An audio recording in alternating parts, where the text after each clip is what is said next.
ओम नमः शिवाय। सावन का महीना प्रारंभ होने जा रहा है। सावन का महीना शंकर भगवान का सबसे प्रिय महीना माना गया है। इस महीने में पेड़ पौधों पे भी हरियाली छा जाती है, क्योंकि प्रकृति से जुड़ी हुई चीज ही शिव शंकर के ऊपर चढ़ाई जाती है। जिसमें समुद्र मंथन हुआ था तो जब विष निकला था वो अपने गले में धारण किया था शंकर भगवान ने। उस समय से ही जल चढ़ाने की भी परंपरा चली आ रही है। चंदन का ही लेप किया जाता है और कहते हैं कि प्रकृति ने भी सारे पेड़ पौधे हरे हो जाते हैं। बारिश भी इसी महीने में शुरू होती है। अब सावन के महीने में कुछ लोग तो पूरे सावन के महीने में व्रत करते हैं, कुछ सोमवार के व्रत करते हैं। सोमवार पूरे सावन में 4 भी आ जाते हैं, 5 भी आ जाते हैं। और ये भी अलग अलग तरीके से करते हैं, वो आपके ऊपर है। अब कुछ तो क्या है, खाली फल खाकर पूरे सावन के महीने में करते हैं। सावन के पूरे महीने में जो व्रत रखते हैं उनके लिए बताऊंगी। पहले अगर आप भोजन करते हो तो आप शाम के समय भोजन करेंगे। एक समय सुबह सुबह आप जल्दी उठे, स्नान करके अपने मंदिर जाए और जो जल का लोटा वहां जाते हो शिवलिंग पे चढ़ाने के लिए, तो घर से जो है पानी का लोटा लेकर जाएंगे और उसके अंदर थोड़ा सा गंगा जल डालेंगे, क्योंकि गंगा जल भी सब घरों में होता है। तो थोड़ा सा गंगा जल डालेंगे और फिर मंदिर में जाकर आप, और कुछ ही नहीं तो आप बेल पत्तर जो होते हैं 11 बेल पत्तर आप ले जाएं और उसके साथ फूल कनेर का फूल जो होता है सब जगह मिलता आसानी से, और शंकर भगवान को कनेर का फूल भी चढ़ाते हैं। आक धतूरा भी प्रिय होता है, लेकिन आप खाली बेल पत्तर भी चढ़ा दोगे उससे भी शंकर भगवान खुश होते हैं। अब मंदिर में जाकर अगर पास में है तो आप नंगे पांव चले जाओ, अगर दूर है तो फिर नंगे पांव नहीं जाया जाता। लेकिन पानी घर से ही लेकर जाएंगे, हमेशा इस चीज का ध्यान रखें, क्योंकि आजकल मंदिरों में बाल्टी भरकर रख देते हैं, पास में टूंटियां होती हैं वहीं से ही पानी भरते हैं। तो ये गलती आप न करें। फिर मंदिर में जाकर आप अगर संकल्प लेकर व्रत करते हो तो सबसे पहले आपको हाथ जोड़कर शंकर भगवान का ध्यान करके आपको सब कुछ बोलना है, अपना पता भी नाम भी। और उसके बाद फिर बोलोगे कि हे शंकर भगवान, मेरी ये मनोकामना पूरी करना। मैं आपके लिए व्रत रख रही हूँ और मेरी जो भी मनोकामना है वो पूर्ण करना। मैं पूरी श्रद्धा से आपके व्रत रखूंगी और मुझसे अगर कोई गलती हो जाए तो अपना बच्चा समझकर माफ कर देना। माफी भी जरूर मांगनी चाहिए और सारा कुछ बोलकर फिर व्रत शुरू करना चाहिए।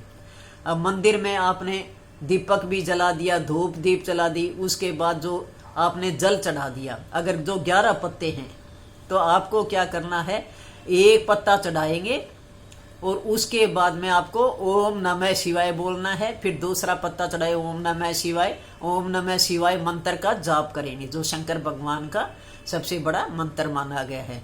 इस तरीके से चढ़ाएंगे। अगर ज्यादा भीड़ होती है, दूसरे को इंतजार न कराएं, आप जो है फटाफट अपना जल चढ़ाया, चंदन का लेप किया और उसके बाद में आपको क्या करना है, जो जल चढ़ाया आपने, जहां से जल निकलता है शिवलिंग के अंदर से, वहां वो उसकी पुत्री का सबसे प्रिय स्थान मांगा गया है। शंकर भगवान की सबसे प्रिय पुत्री का स्थान है।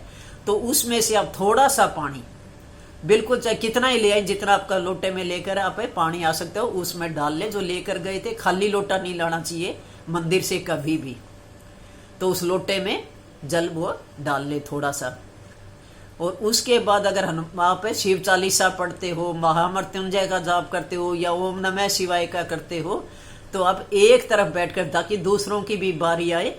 क्योंकि कहते हैं कि किसी का बुरा भी नहीं सोचना चाहिए जब व्रत रखते हो। कुछ महिलाएं देखती हूँ वहां काफी देर तक बैठी रहती हैं, दूसरे इंतजार करते रहते हैं। तो ऐसा काम न करें, फटाफट वहां पूजा करी। एक तरफ बैठ के फिर मंदिर में आप शिव चालीसा पढ़ लें या फिर ओम नमः शिवाय का जाप कर लें, वहां बैठकर फिर करें।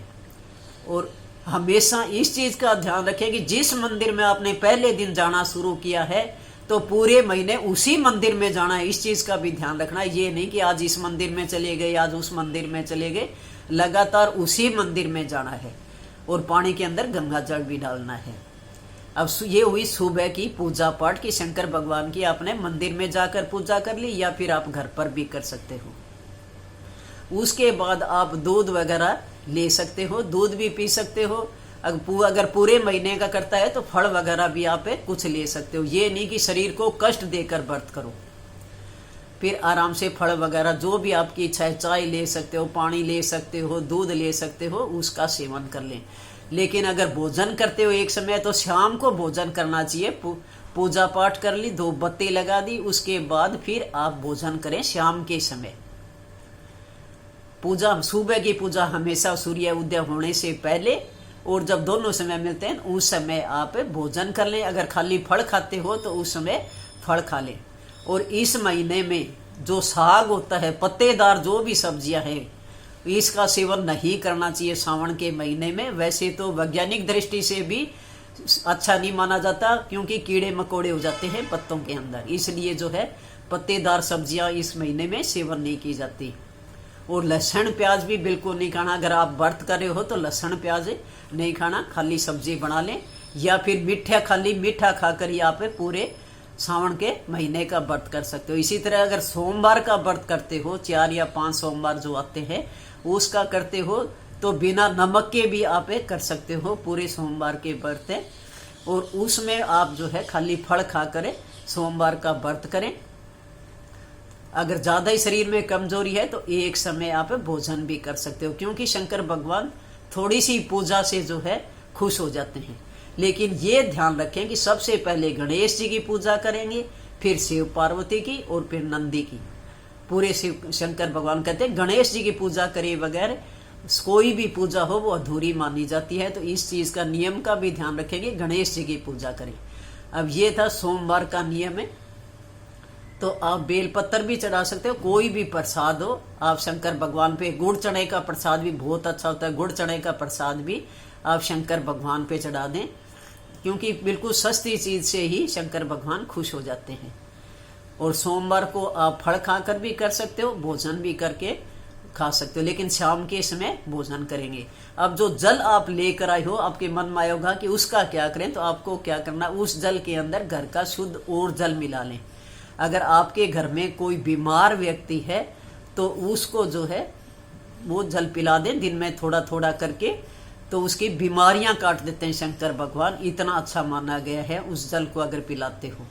अगर घर में कोई बुरी शक्तियां हैं, इस तरह का कोई हो, पूरे घर में छिड़क दें तो ये भी बहुत अच्छा होता है।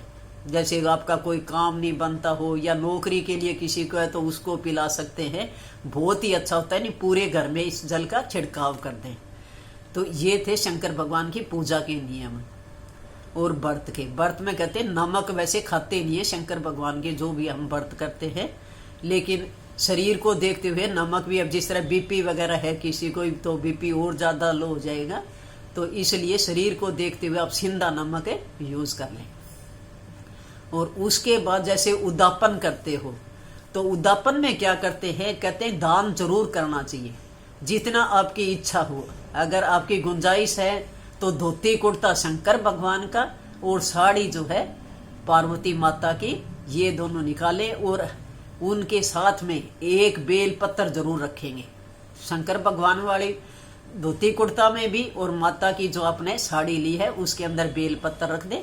वो चाहे मंदिर में रखें या किसी पंडित को दे दें। अगर ये भी नहीं मिले तो आप किसी जरूरतमंद को भी दे सकते हैं, इसका कोई नियम नहीं होता। किसी भी जरूरतमंद को या गरीब को आप वो कपड़े दान में करें। उसके ऊपर दक्षिणा जरूर रखेंगे, चाहे आप 11 रुपए रखें अपने श्रद्धा के अनुसार, 21 रुपए रखें, जो भी आपकी श्रद्धा है, ऊपर दक्षिणा रख के और फिर आप मंदिर में या पंडित को किसी को भी दे सकते हैं। अगर इतनी भी गुंजाइश नहीं है तो शंकर भगवान का रुमाल और पार्वती माता की चुंदड़ी, ये दोनों चीजें रख ले। उसमें पार्वती का और उसमें दोनों में बेल पत्र जरूर रखेंगे, और फिर किसी को भी मंदिर में रखें या जरूरतमंद को दे दें। और उसके बाद सबसे लास्ट में एक चीज का ध्यान रखना है, कुछ लोगों को पता नहीं होता, तुलसी माता का जो पत्ता होता है कभी भी शिव परिवार पर नहीं चढ़ता, और न ही खाना भी नहीं चाहिए इस दिन। पूरे सावन के महीने में तुलसी का पत्ता नहीं खाना चाहिए। कुछ वो सोचते हैं कि तुलसी का पत्ता तो शुभ होता है, लेकिन तुलसी का भोग जो है विष्णु भगवान, कृष्ण भगवान और राम को चढ़ता है, इनको तुलसी प्रिय थी। लेकिन शंकर भगवान का जो है बैर था तुलसी के साथ, तो किसी भी परिवार पे शंकर भगवान के तुलसी का पत्ता नहीं चढ़ाया जाता। इसलिए अगर व्रत रखते हो तो तुलसी का पत्ता न खाएं। इन चीजों का ध्यान रखेंगे, छोटी छोटी चीजें बताई हैं। और आखिरी दिन जब फिर उद्यापन करते हो तो उस समय माफी भी मांग लें कि मेरे से जो भी गलती हुई हो उसको माफ कर दे। तो शंकर भगवान कोई छोटी मोटी गलती हो जाती है तो उसको भी माफ कर देते हैं। तो ये थे हमारे पूरे सावन के और सोमवार के नियम और उद्यापन के। उद्यापन में दक्षिणा देती है। वैसे अगर आप शिव पुराण पढ़ते हो तो शिव पुराण भी बहुत अच्छी मानी गई है। मैं पूरे महीने शिव पुराण पढ़ती हूँ, काफी बार पढ़ चुकी है इसको। तो आप शिव पुराण भी बहुत अच्छा होता है और पढ़ने में भी आनंद आता है। जब शिव पुराण पढ़ोगे बहुत अच्छा लगता है। और सारे दिन काम करते हुए, खाना बना रहे हो घर वालों का या कोई भी काम कर रहे हो, ओम नमः शिवाय, ओम नमः शिवाय का जाप करते रहो। सबसे बड़ा मंत्र माना गया है, जिसको कहते हैं कि सभी देवी देवता भी इस मंत्र का जाप करते हैं। तो आप इस मंत्र का करें। अगर कोई घर में ज्यादा बीमार व्यक्ति है तो महामृत्युंजय मंत्र का उससे जाप कराएं, तो देखना बहुत जल्दी उसकी बीमारियां खत्म होंगी। इतना अच्छा होता है। महामृत्युंजय मंत्र है ओम त्र्योकम यजामहे सुगंधिम पुष्टि वर्धनम उर्वारुकमेव बंधनम मृत्यु मुक्ष्य मामर्तात। तो ये थे सारे उद्यापन के और व्रत करने की विधि। बस आप ज्योत लगाएं, धूप दीप करें और आराम से अपनी पूजा पाठ शंकर भगवान में ध्यान रखें और विश्वास और श्रद्धा के साथ व्रत किया हुआ है आपको पूरा वो मिलेगा। आखिर में यही मैं भगवान से प्रार्थना करूंगी कि जो भी आपके व्रत करे उसकी हर मनोकामना पूरी करना। और कमेंट के अंदर ओम नमः शिवाय जरूर लिखना, शिव पार्वती लिखना, क्योंकि इसी महीने में शिव पार्वती की शादी हुई थी, शिव पार्वती का मिलन हुआ था। तो शिव पार्वती का भी वो कमेंट में जरूर लिखना।